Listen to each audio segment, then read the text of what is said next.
আসসালামু আলাইকুম, কেমন আছেন সবাই? আজকে আমি রান্না করব মূলা দিয়ে গরুর মাংস, একদম মেজবানি মাংস যেটা। তো প্রথমে আমি প্যানে সয়াবিন অয়েল দিয়ে এতে পেঁয়াজ এবং রসুন কুচি দিয়ে সেটা ভেজে নিব। এই মাংসটা আমি আপনাদেরকে আমার এর আগের ভিডিওতে দেখিয়েছি, আমি কষিয়ে যেটা বিরিয়ানির জন্য ম্যারিনেট করে রান্না করেছি সেটা। এবং এখানে আমি মূলাটা, এগুলো হচ্ছে অনেক বড় মূলা, একটা মূলা 4-5 কেজি ওজনের। এই মূলাটাকে আপনারা কোন অঞ্চলে কে কী বলেন আমাকে অবশ্যই কমেন্ট করে জানাবেন। তো সেই মূলাটা আমি একটু লবণ দিয়ে মাখিয়ে রেখেছি টুকরো করে। তো এই হচ্ছে আমার মাংসটা। এইখান থেকে আমি আলু ছাড়া কিছু মাংস যতটুকু আমার মূলার জন্য লাগবে আমি তুলে নিব। তুলে নিয়ে আমি ওখানে আলাদা যে পাতিলটাতে আমি পেঁয়াজ রসুন ভাজা ভাজা করছি সেখানে আমি দিয়ে দিব। এবং এই রান্নাটাই হচ্ছে আমার 2 in 1 শর্টকাট রান্না। যাই হোক, তো এই যে পাতিলে দিয়ে দিলাম, এখন আমি একসাথে মূলাটাও দিয়ে দিব এখানে। এবং সব কিছু কিন্তু আমি একসাথে খুব ভালো করে কষিয়ে নিব। এবং এখন এখানে আমি মূলা দিয়ে একটু হালকা নেড়েচেড়ে দেওয়ার পর এখানে 2 প্যাকেটের মতো ম্যাগি ম্যাজিক মশলা দিব।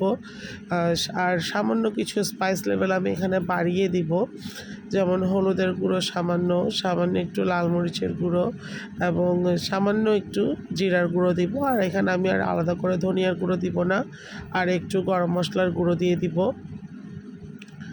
এই মশলাটা দেওয়ার কারণ হচ্ছে যে আমি যে মূলার সাথে মাংসটা করব যাতে একটু স্পাইস লেভেলটা ঠিক থাকে। আর আপনারা যদি চান যে না আমরা পাতলা ঝোল করে খাবো, মশলা একদম হালকা হবে, তাহলে সেক্ষেত্রে মাংসটা ভালো করে মূলার সাথে কষিয়ে এখানে পানি ঢেলে দিলেও হবে এবং পরিমাণ মতো একটু লবণ লাগলে সেটা অ্যাড করে দিবেন। তো সব মশলাটা খুব ভালো করে মূলার সাথে নাড়াচাড়া করে আমি ঢাকনা দিয়ে দিব। যদিও আমার পাতিলটা একটু বেশি ছোট হয়ে গিয়েছে তরকারির তুলনায়। তো আপনাদের এক্ষেত্রে আপনারা অবশ্যই যদি এই পরিমাণ দেন তাহলে পাতিল বড় নেবেন। তো আমি কিন্তু একদম লো আঁচে রান্নাটা করেছি। দেখেন আমার মূলাগুলা সুন্দর নরম সিদ্ধ হয়ে গিয়েছে, মাংস কষে গিয়েছে, পানিও বের হয়েছে খুব ভালো মতো। তো আপনার যদি এই ক্ষেত্রে ঝোল লাগে ঝোল দিবেন। আমি কিন্তু আজকের যে রান্নাটা এটা একদম রসা রসা মাখা মাখা করব, এই জন্য এখানে আমি বেশি পানি অ্যাড করব না, সামান্য পানি অ্যাড করে দিব। আমি কিন্তু চুলার ফ্লেম বাড়াচ্ছি না, বাড়ালেই কিন্তু এটা একদম বয়েল হয়ে পড়ে যাবে। তো যাই হোক, আমি আর ইচ্ছে করে পাতিলটা চেঞ্জ করি না, আমি সেটাতেই রান্না করি আজকে, যেহেতু মাখা মাখা করব। তো উপর থেকে এরকম কাঁচামরিচ ফালি দিয়ে দিলাম।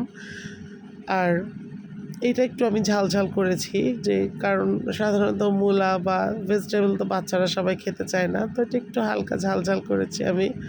এবং ট্রাস্ট মি, এটা অনেক মজা হয়েছে।